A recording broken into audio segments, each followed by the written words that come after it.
akan menjadi masalah yang baru. Yang parah-parah orang yang menyimpan kemarahan atau kesedihan tadi, nanti kadangkala masalahnya dia gampang kesurupan. 4 hari yang lalu saya ada yang datang ke tempat kami, ke tempat saya. Dia wanita. Umur ya masih 30 sekian lah. 30-an, mungkin 35, mungkin 36. Dia mengatakan dia sering kesurupan. Bahkan ketika tidak kesurupan pun tangan dan kakinya suka kram seperti ini, morengkel. Kata dokter ini kalau nggak diantisipasi bisa stroke. Akhirnya apa? Setelah dikonseling, lama itu konselingnya aja hampir 2 jam. Setelah kita bahas masalahnya, ternyata apa yang pertama? Tentang traumatik yang dramatis. Pokoknya tentang traumatik lah. Ya, tentang trauma yang pertama terkait tentang orang tua. Ini kalau kita jadi orang tua bermasalah, ini anak kita nanti kemungkinan bisa trauma. Ya, siapa yang bermasalah? Ya kita orang tua. Ya. Yang kedua, setelah menikah ternyata bermasalah dengan rumah tangganya. Nah, dalam pernikahan dia konflik dengan mertuanya. Nah, ya sudah, ini traumanya bertambah-tambah. Akhirnya apa? Karena dia sejak kecil itu dia banyak trauma yang serius lah menurut saya ya. Dia itu bisa melihat penampakan, dia sering kesurupan, sampai dia itu punya karakter yang buruk. Ya. Orang itu kan nanti kadang-kala ketika nanti mengalami masalah itu nanti sampai ke karakternya itu betul-betul bisa berubah. Ini bukan saya, tapi nggak tahu saya bisa begini. Seolah-olah begitu. Ternyata apa? Setelah kita urai, kita panjang lebar, kita pas sesi konseling aja mau kesurupan ada 4 atau 5 kali. Pas kita sesi yang sedang ngobrol ya, mau kesurupan itu kurang lebih 4 atau 5 kali. Ya kita cegah, jangan kesurupan, kita lagi ngobrol, ngapain kesurupan? Ya. Dan alhamdulillah saya kalau memang ketika saya nerapi orang itu yang saya utamakan tentang konselingnya ya. Karena ini yang utama. Ketimbang nanti hanya sekedar diruqyah. Misalkan nanti kesurupan langsung diruqyah, jumpalitan, heboh riweuh. Sedangkan dia ketika habis kesurupan dia, badan dia tuh babak belur, seolah-olah kayak memar-memar. Ya, bekasnya memar-memar. Jadi dia mengatakan pembuluh darah saya itu kayak mau meledak. Jadi pembuluh darah itu kayak mau meledak. Ini kasus untuk si wanita ini ya. Nanti tidak semua orang begitu, tidak. Tapi ini kasus untuk orang ini yang bermasalah ini. Makanya sama dokter dia dikasih obat, apalah pokoknya biar pembuluh darahnya itu apa gitu, saya nggak paham. Biar nggak terjadi stroke, karena kalau nanti sampai pecah stroke dia. Akhirnya Mbak, ya sudah, kita rilis dulu emosinya.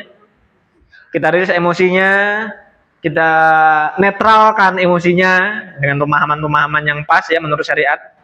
Kemudian Masya Allah ya, kita terapi. Awal kita terapi itu kata beliau kayak mau meledak betul gitu, si pembuluh darahnya.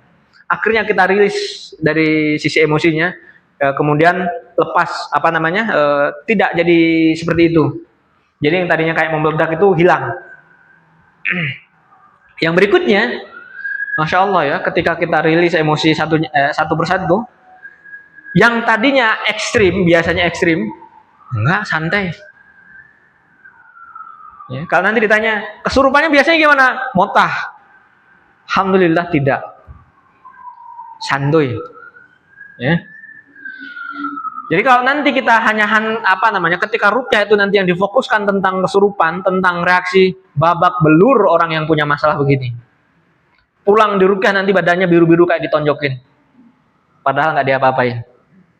Dan nanti ripuhnya biasanya bisa 1 minggu. Capek, sakit badannya, sakit. Ketika dimaksimalkan, dirilis dulu emosinya. Oh iya, ini ada peristiwa traumatik sebelumnya. Kita islahkan jiwanya, kita benahi pemahamannya sampai ke pemahaman yang betul-betul dia nanti betul cara memahami masalah. Baru di situ nanti dia mudah islah jiwanya. Ya. Terus gangguan jinnya bagaimana? Gangguan jin itu nggak usah terlalu difokuskan.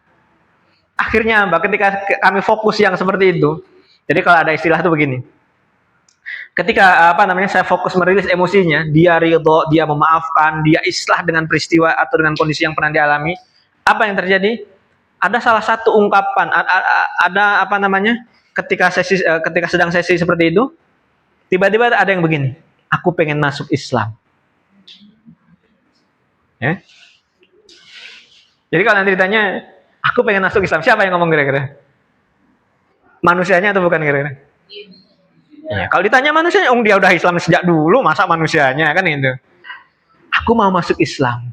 Nah, simpel. Ketika nanti kita kita bacakan syahadat, sudah ya, seolah-olah yang nampaknya mengikuti baca syahadat, selebihnya apa? Dah, kata si wanita ini, seperti ada yang lepas semuanya dari dalam perut dada ke atas. Apakah dia muntah-muntah? Enggak yang riuh gitu. Ya, seperti ada yang lepas dari perut, dada yang biasanya nyesek, kepala yang biasa sakit. Karena dia ketika sudah bermasalah itu dia suka bentur-benturin kepala ke tembok. Ini yang sampai ke hal-hal yang ekstrim ini ya. Jadi setelah itu dia nyaman. Keluhan yang selama ini dialami itu seolah-olah hilang seketika. Tapi kata saya ini belum selesai. Ini butuh pertemuan yang berikutnya. Jadi kalau ditanya, apa yang harus saya lakukan ketika nanti mengalami masalah-masalah seperti ini? Maka nanti diagnosanya harus tepat. Diagnosanya dulu yang ditegakkan. Jangan sampai nanti ketika kondisinya seperti ini langsung divonis.